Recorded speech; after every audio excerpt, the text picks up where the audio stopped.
acculturation, conformity.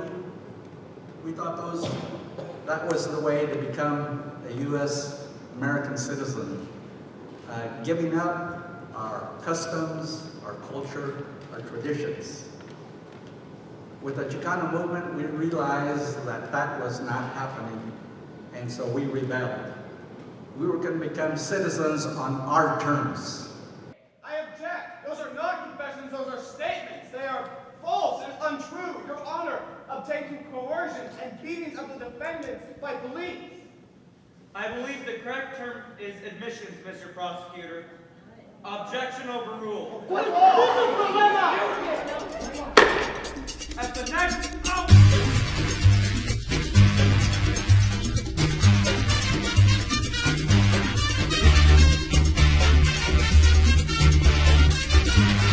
Cada sábado en la noche yo me voy a borlotear con mi linda pachucona y las caderas a menear.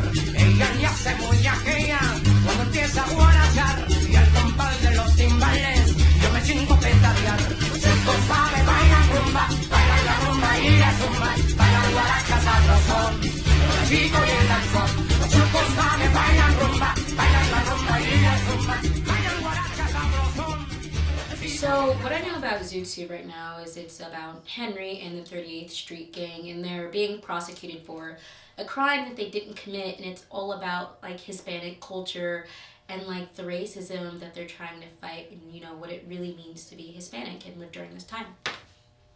So I've been acting at Topeka High since I was a freshman. This is my 10th audition, and I gotta say that this is definitely the biggest turnout that I've seen in a really long time. There's like a ton of new people. Like everybody thinks that Thespians is the same collective group of people over and over, but there was so many new people here today and yesterday, and there was just a very good crowd, a lot of incoming freshmen who are really, really great, and it's going to be a really good show. Loads of people doing who do different activities, like some of them who are in the student council, some of them who do like ROTC. I saw maybe a couple step team members. You know, it's very, you know, it's amazing how this show, even though it's just the auditions, you know, it's just the idea of what it can be, has drawn so many people from different things that they love into this new possible, you know, love that they can have for theater. And the way they started out too, with Kaufman starting was just, let's just have a party first before we even, to calm nerves and get the blood pumping, and that was really cool. And every sentence I say with that was really cool as well. It was all just really cool as well.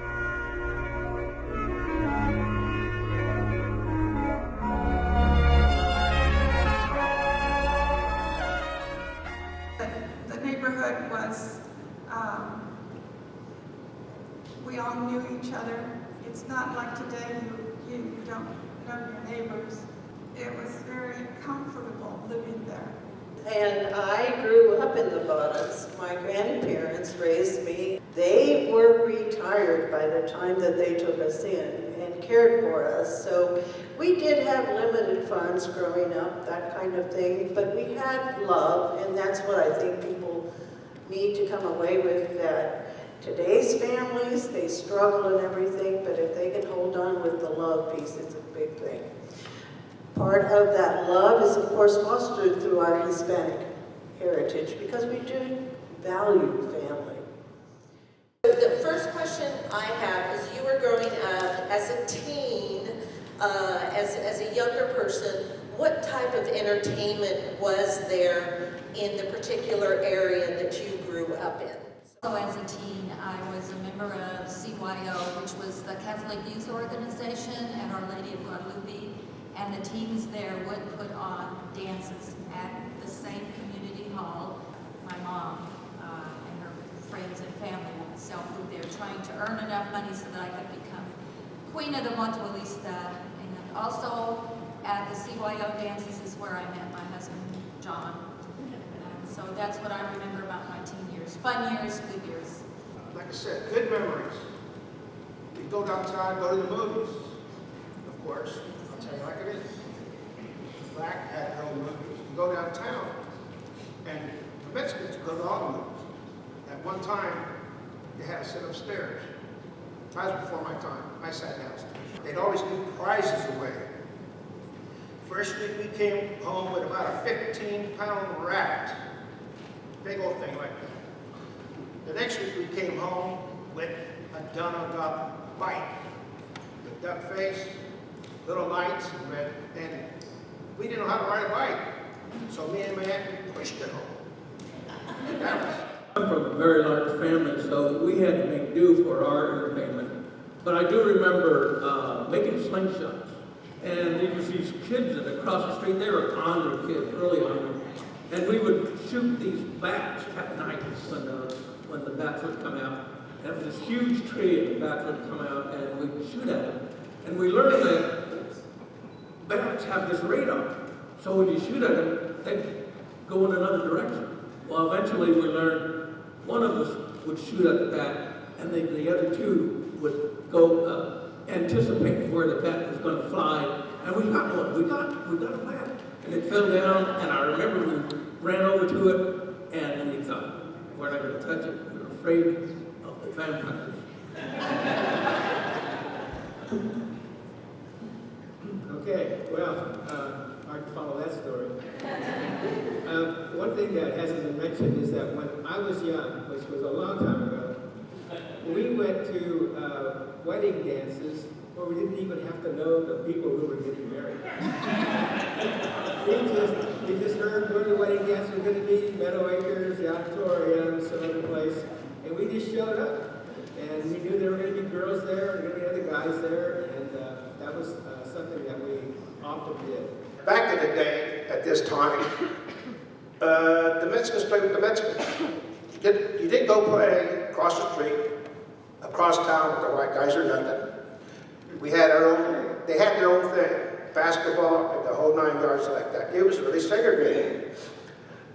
And so was my coach. Lasted 1 hour. I went out there, he says, go play field. And I said, okay, so I'm out here. Tom, move over. I'm okay. Tom, move over. I'm good. Go home. Bye. That's my experience with Sal playing ball. But for the whole family there, like I said, my next door neighbors, we shared tortillas, we shared stories. And again, another part of my good life in the bottoms. Sal mentioned, and you were talking about the Zoot Suit.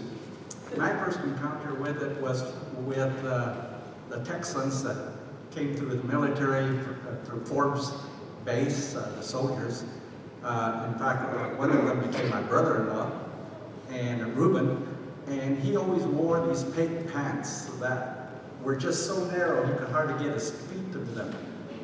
But that was the style that they brought with them. And so, there's a lot of cross-cultural events that have always been taking place. 2, when I was in the Chicano movement, I realized, hey, how many times has this happened before where there's been an uprising of the Latinos against the status quo? And it seemed like every 30 years that took place. But it was spontaneous. We just got fed up with it. Sometimes there was a catalyst that happened. We heard about something over here or over there, and we said, yeah, basta, we haven't had enough. But I'd like to say, one of my observations is that it's like being in the forest, that you can't see the forest for the trees. I didn't realize that I was being discriminated until I left and went to other places and saw how our people were being treated, how I was being treated. And I said, oh yeah, that's happening to us at home, to many of us. And I kept experiencing a lot of these discriminatory actions. One I'll mention right now, and then I'll turn it over to somebody. When I was in college, I needed college money to pay for my books. I went to Santa Fe to apply. They told me, well, Saturday morning they're having this exam at 9 o'clock. Can you be there and take it? Well, I was there at 9, waiting and waiting, And then I saw the door open, people came out. Well, the exam had been an hour earlier. But that's the kind of tactic that has been used. We've been misled. And we have to deal with it. You have to laugh because sometimes you can't cry because of all the things that have happened. Yeah, we walked out, and about 150 students walked out with us, and we demonstrated, because we were experiencing some discrimination here at Topeka High at that time. I have a similar story that you heard earlier about somebody saying to somebody, you don't belong in this particular curriculum. That's what happened to me. They told me I didn't belong in the college-bound curriculum, that I was heading toward the wrong group in the room, and so that became a motivation for me for years. When we decided we wanted to organize this walkout, this demonstration, the students at Washington University, John and Phil Munoz and Jay Garcia and Bill Gomez, they were very, very helpful. As John said, you meet a lot of people when you get involved in these movements. I remember being at John's house on Buchanan Street, and the Brown Berets, a group of Brown Berets from Kansas City drove up and parked right in front of his house. That was 1970. And scared me to death to see these guys getting out of the car with these Brown Berets on. But we did experience some discrimination here. We decided we wanted to make a statement, and we did. And we actually the community became very involved in response to our walkout, and it started a lot of things, I think, that were positive for the community. I have a few words. I have a memoir, and I want to share some of the words with you. My sister died when she was like 15 years old, and this is what this part of the memoir is based on. It was a hot summer day, and the girls looked forward to dangling their legs in the water and cooling off. The first time I asked my mom and dad what happened to my sister Julia, they told me in quiet voices with downcast eyes, only that she had drowned. This answer left me unfulfilled. I wanted to know more. I wanted to know everything. How did it happen? Where did it happen? And why did it happen? So I asked my parents once again. This time, I was met with a stare and a deafening silence. I learned never to ask that question again, that the subject was never to be discussed in our family. The subject was off limits, it was taboo, it was exiled from the unthinkable. Eventually, I found out that my sister Julia could not swim, and that her two friends did not know how to swim. I came to learn that all the young girls wanted to do was enjoy the refreshing waters, to confide and befriend each other as only teenage girls can do, to plan for a weekend mixed with household chores, babysitting, and fun. I remember a picture of my sister, of a very beautiful young girl always being prominently displayed in our house. Over time, a picture of President Kennedy was added, and then of Pope John. My parents had big dreams and high hopes for Julia, and why not? She was their first child to make it beyond the early stages of life. On special occasions, my mother would say a silent prayer as she lit a tall, colorful blessed candle and place it in front of the pictures. When our family would go to and from throughout the house and we'd pass that picture, we would look upon it with silent reverence. I came to learn the meaning of words like aura, charisma, and magnetism. I know now that my sister had such charms. And what we felt in the presence of that picture was her personality coming through. Imagine that, a charisma so powerful it would emanate from a picture, from beyond the grave. The old fabled blue car full of teenagers pulled to a squeaky stop on the grassy slope of the Waggoner River. Already there were a number of kids playing and frolicking on the lazy flow of the current. Julia, the youngest of the three girls, was in the middle as they walked hand in hand to the water's edge. They switched their feet in a clear turn, in a clear creek, and laughed as the murky, marbleized swirls began to form. The teenagers talked and giggled as they waded in up to their knees, clasping their hands tighter and standing closer against the chilly liquid. They stopped and let their goosebump bodies adjust to the sudden, shocking change of the summer heat. They talked about their plans for the weekend, and then they headed down to Rocco's, never venturing more than knee-deep, kicking, splashing, and squealing as the flesh-toned water slapped against their bodies. Suddenly, their laughter turned into screams as they slipped off the ledge and went under the surface. The oldest and fastest of the boy went for help, but help came too late for two of the girls. The yellow and faded newspaper clipping told the story of how one of the teenage girls, whose husband was stationed overseas, was pulled from the Waggoner River, but could not be revived. She also left behind an infant child. It was some hours later before the firemen pulled Julia's lifeless body from the river. I reflected on this and thought how sad it is that an innocent teenager has to die because she's not allowed to use the public pool because her skin was the wrong color. It was a hot summer day, and all the girls wanted to do was dangle their legs in the water and cool off. We had a big house. I had a 5-bedroom house and a 12-foot ceilings. We had indoor plumbing. I was very lucky. I had all this.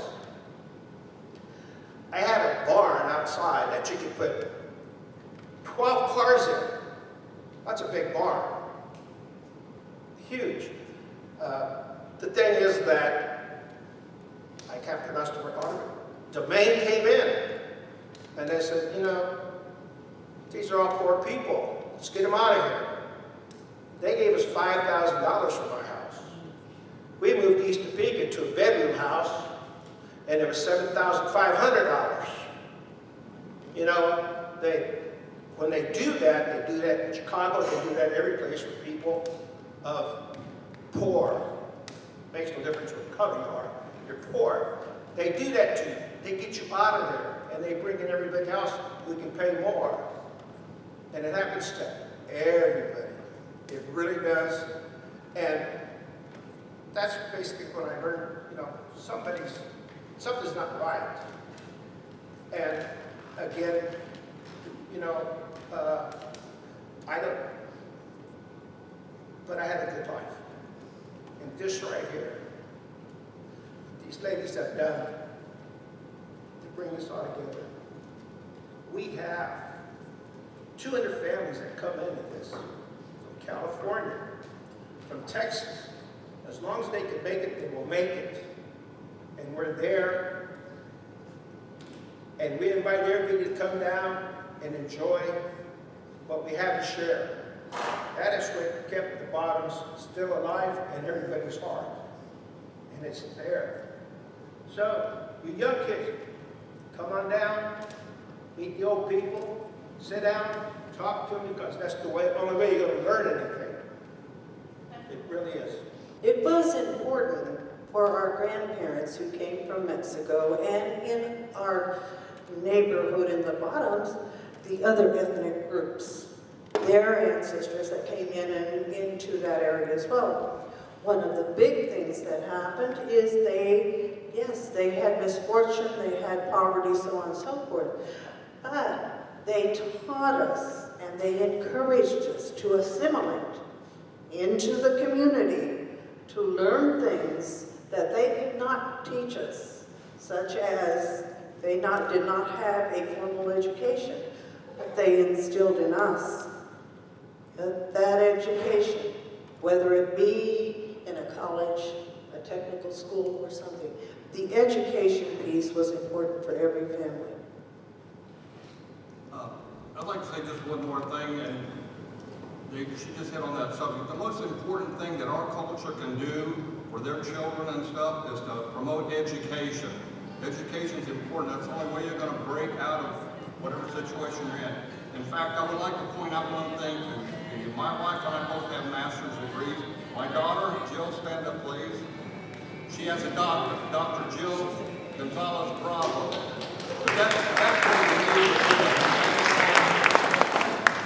Speaking to Selena, being Mexican-American is hard. We gotta prove to the Mexicans how Mexican we are. And we gotta prove to the Americans how American we are. We gotta be more Mexican than the Mexicans. and more American than the more Americans, all at the same time. It's exhausting.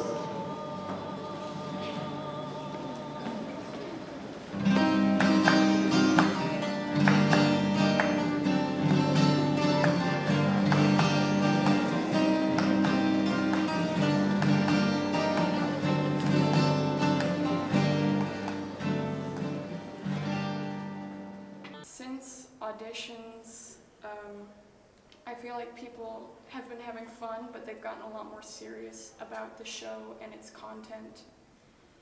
Beforehand, they were like, this is going to be a fun experience and it's just going to be a regular show, but there's a whole loaded history behind it that really adds a lot of depth to our understanding of how things work. So this show for me has taught me a lot about the personal lives of these people. I knew the baseline definition of the Zoot Suit riots and the time it happened and what Zoot Suits were, but this has really put a big insight on the personal lives and how it just affected these families. I'm a history nerd, so it's a crazy, it's a big learning experience, and that's what I'm here for. When I got into the play, I thought about it, I was like, wow, this is very surprising. And it brings a lot of perspective, because it's a serious, yet at times it's a joking context. You have some moments where it's more racial slurs against racial slur, and then you have moments where it's a little lighthearted and such. For my character, it's a little more anger than it is sympathy. The play really is a center of just Mexicans and being able to come together in a group and stick together throughout the hardest times ever. Noting that this is in 1943 is also another great thing to keep perspective on, and some of the language and other things that they use into this movie, into this play. To be honest, this play is going to put an impact, and this play has done a lot of impact on me since the start of auditions. I thought, oh, whatever play, figure out, read the lines, put on a voice, simple than that. It's not. You have to just act as if this is your life, as if you are the character. Zoot Suit is a play that, if produced in the manner that we have produced it, in the way that we plan to make this big, will go down in the history of Topeka.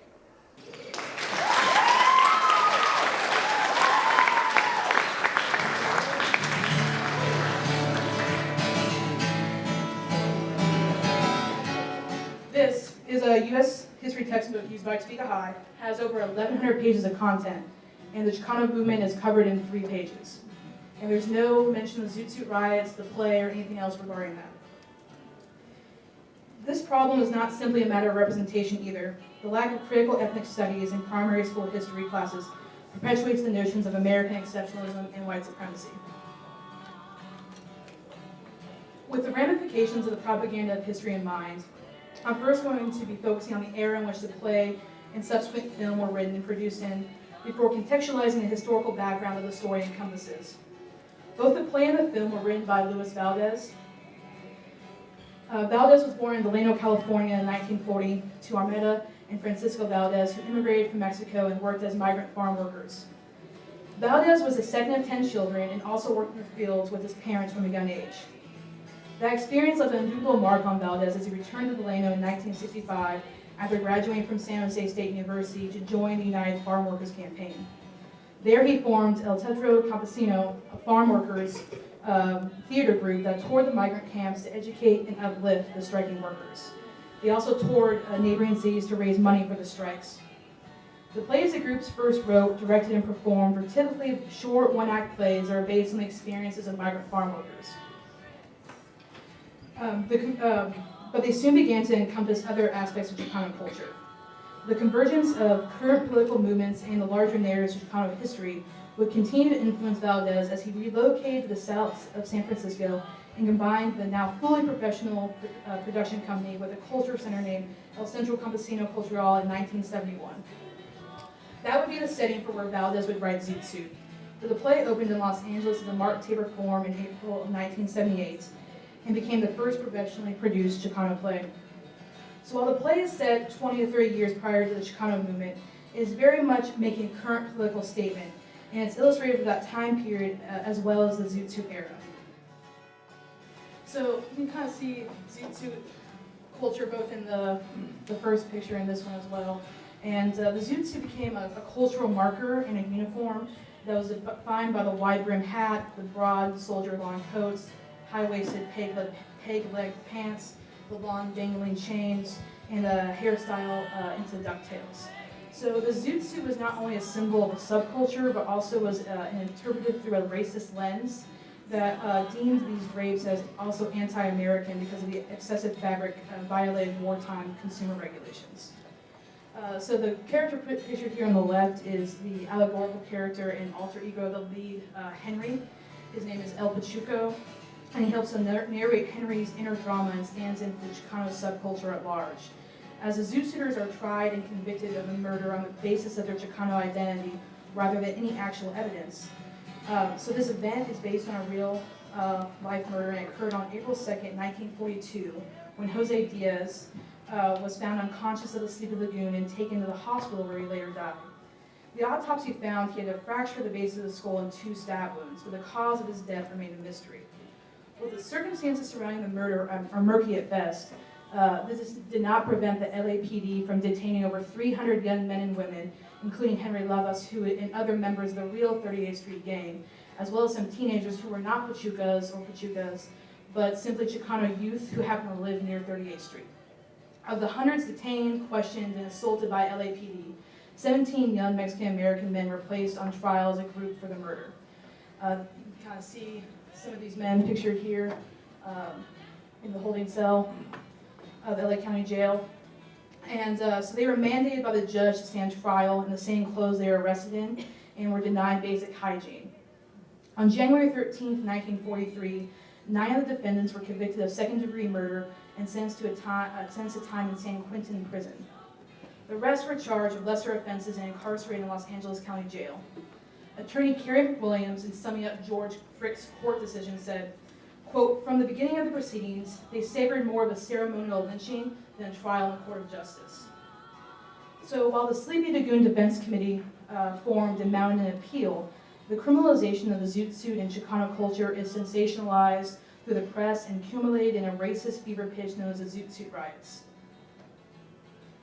John Chiato describes the beginning of the riots as taking place on June 4th, 1943, when, quote, "around 200 sailors set out for East Los Angeles and began to beat up any Mexican males dressed in a Zoot Suit.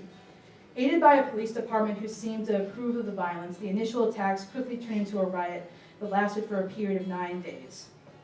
So you can kind of see some of these sailors and also Army and civilians. And what they're carrying here are like plywood, and you can't see it really in the picture, but they hammered nails into the sticks to be able to get at the drapes. You can see how the pants here are really loose, so they rip it and they strip the Zoot Suiters naked and beat them up and leave them bloodied on the streets. But of all the people arrested, the hundreds of people who were arrested, only a few of them were actually the military members. The rest of them were the victims of the violence. While Valdez is able to relay the nuances and formation of Chicano identity through El Pachuco and Henry, what isn't as much highlighted in the play is how young Mexican-American women also embraced Zoot Suit culture as Pachucas and were also at the forefront of creating Chicano-ness. So these are kind of some examples of Pachucas. On the left, you can kind of see them getting arrested by the police officer here. And Marcy McMahon discusses the importance of the Pachuca identity by arguing, quote, "By investing in style and sexualized dress, Pachucas went against working class constructions of the dutiful daughter, as well as middle class standards of proper femininity." So, while the two main female characters of Zoot Suit are not Pachucas, they both are rather defined through being love interests of Henry. One of them being his girlfriend Della Barrios, who exemplifies a reserved, dutiful daughter stereotype, while the other female character is Alice Bloomfield, who's a Jewish reporter and activist who becomes a leading member of the Sleepy Lagoon Defense Committee and is also a love interest of Henry's while he is incarcerated. So while Valdez missed an important opportunity to represent Chicano women as essential to the Zoot Suit culture, this does serve as a reminder that not all Mexican-American youth were partaking in the subculture. Lucas explains that, quote, they were teenagers experimenting with clothes, language, music, dance, and through the media characterized all Mexican Americans as pachucos. Only 3 to 5% of Mexican Americans in the 1940s actually wore a Zoot Suit. What is important to contextualize out of this quote is not simply that Zoot Suiters were a small minority of Mexican American youth population, but rather that the media had criminalized Zoot Suit wearers and positioned all young Mexican Americans to be Zoot Suiters. So therefore, they criminalized the entire generation of Mexican Americans. Criminalization of Mexican American youth by the media and the court system is a main theme throughout the movie and the play. Some quotes that allude to the criminalization of the Pachucos as being innate to their Mexican ethnicity include, quote, you weren't even wearing clothes when we pulled you out of the jungle, and calling the boys on trial inborn, bloodthirsty Aztecs.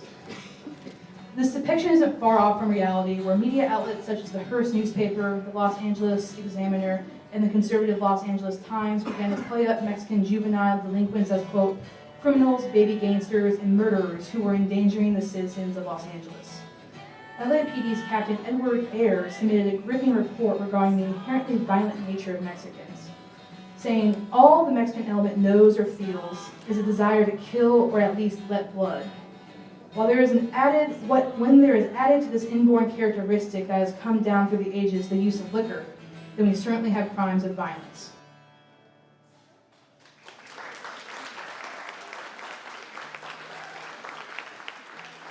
Hello, this is my boy band, Henry and the Batos. But on a more serious note, this show has really, it brought me to be able to meet more people that I never really thought I'd be able to meet. Like Brian, I would have never sat down and had a conversation with Brian before. Victor, I used to think he was kind of annoying. He still is, but he's better now. I got to know him. Okay. What about me, Bob?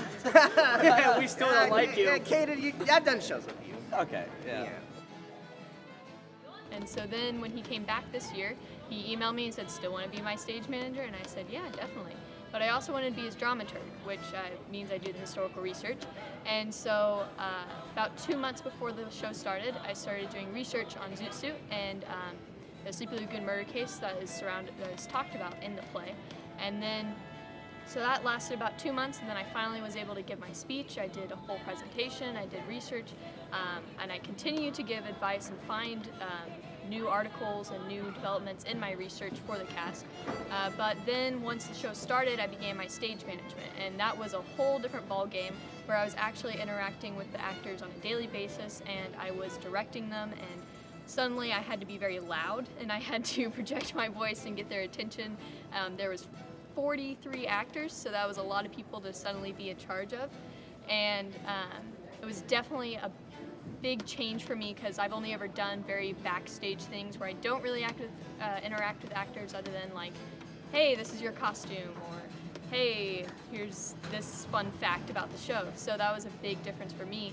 And also, I've never been that involved with rehearsals, so I got to learn how rehearsals work, how actors develop their characters, how the show is developed entirely, and just being able to see that whole side of theater was definitely a big deal for me. And then suddenly being able to be in the booth and having to call cues, which I didn't even know happened. I didn't even know that's what a stage manager really did until this show. And so that was a huge deal for me to learn, and then hopefully I'm executing that correctly as I go. And Kaufman has been great in teaching me how to do that, and it's even been an eye-opener for me, and I'm considering even stage management as a job and potentially a career I could go into or study when I go to college. And it's just made me love theater so much more, and appreciate actors so much more, and appreciate stage managers of shows so much more. And that's pretty much the whole story of Zoot Suit. It's been a very long run, but something that I definitely have learned a lot from and have greatly enjoyed. It's been amazing working with such a large, diverse cast on a project like the show Zoot Suit that's based around my culture, and it's so cool. I've never been around like so much cultural appreciation for my race. It's really cool.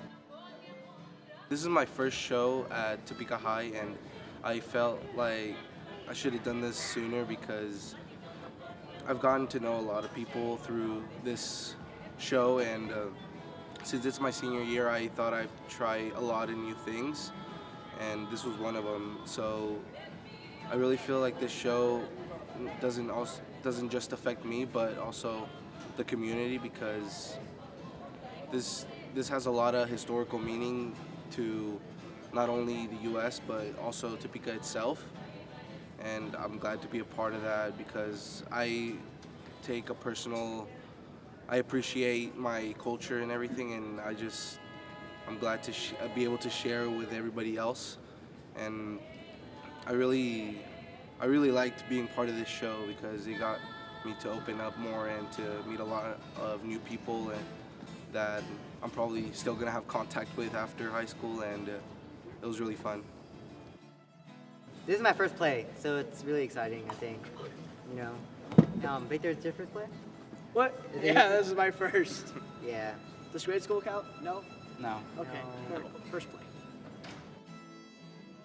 Playing Alice has been really, really fun. It's been really emotional and difficult. It's been a hard role to play. I think I've never really had to think about as much as I am doing right now. And it's been really fun. And I think something I've really learned from her is how to push yourself into a community and learn from them, and how to be tolerant of people. I guess working with the whole cast has helped with that as well, and it's just been really fun and really good and emotional because it's the end. That is all. Being part of this show was a really good experience for me. I mean, I've never been in theater before, and it's my first year, and I didn't really cast for it. Mr. Kaufman asked me to be in it, and I didn't really know why at first, but he was like, because you're responsible and like your heritage, I feel like you will connect to it, and yeah, and I feel like at first I was like really nervous about it because I didn't know if I would do it right, because I'm like very shy and I get scared a lot in front of people. This was kind of a rough show for my senior year because this was a very active and involving show, and I like that. I like what Mr. Kaufman has done, reaching out to the community, trying to get the word out any way he can, and just really putting this show out so that, I don't know, we never work as hard for normal shows as we have this show, and that's kind of a tough, challenging thing for the last show, the last quarter of your last year in high school. But it's been fun. I never not have fun working with Kaufman. He's definitely my favorite director. Theater is a big part of my life, as well as where I come from, my heritage, and I've never thought I'd ever be a part of something that involved both, because they're like two completely different worlds. I feel like Hannah Montana or something, and it's like, it's really great. El Pachuco is certainly a role of a lifetime. He's a show starter and a show stopper. This is the third time this year I've had a character who has the first and last line. But out of all those three characters, this is certainly the best one I've ever had. And he's really interesting because he's a use of non-real character techniques. He's not human, I guess you could say, if you want to put it in that instance. And he's got the best of both. He's got a best of a lot of worlds. He serves as the main character, Henry's conscience. He serves as a representation of the Mexican population during 1942, during the Zoot Suit riots, where I am beaten and stripped naked, and several other ways of representing and personifying a bunch of different notions and ideas. Well, while we're on the topic, I feel like, for me at least, this play, like all the others, it feels like I've really gotten closer to everyone in the cast, and like behind the scenes, on stage, I feel like I've like grown with all of them. But also like, I never really took any of it seriously, like, you know, having Mexican heritage or anything like that. I make jokes about it all the time, and like after this, I feel like maybe I should, you know, actually take it a bit more seriouser. But you know, I'll probably just stay the same.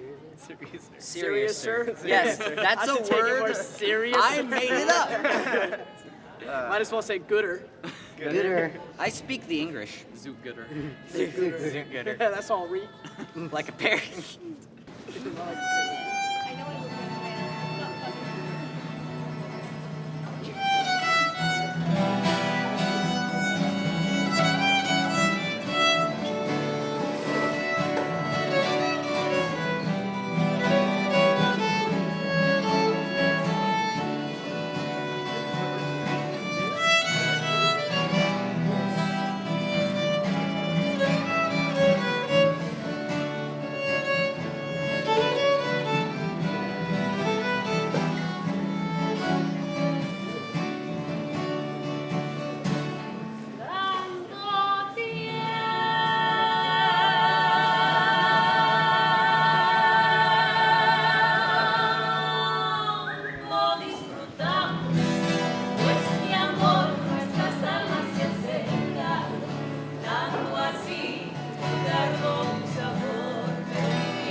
I grew up playing in our grandmother's mariachi band called Mariachi Estrella, and actually our grandmother went to Topeka High too. So that's why we perform all these songs in Spanish, and we formed our group as a tribute to her, and we'll never stop playing music because of her. She was a pioneer for women in a male-dominated genre of music, and she really paved the way, so our music is for her.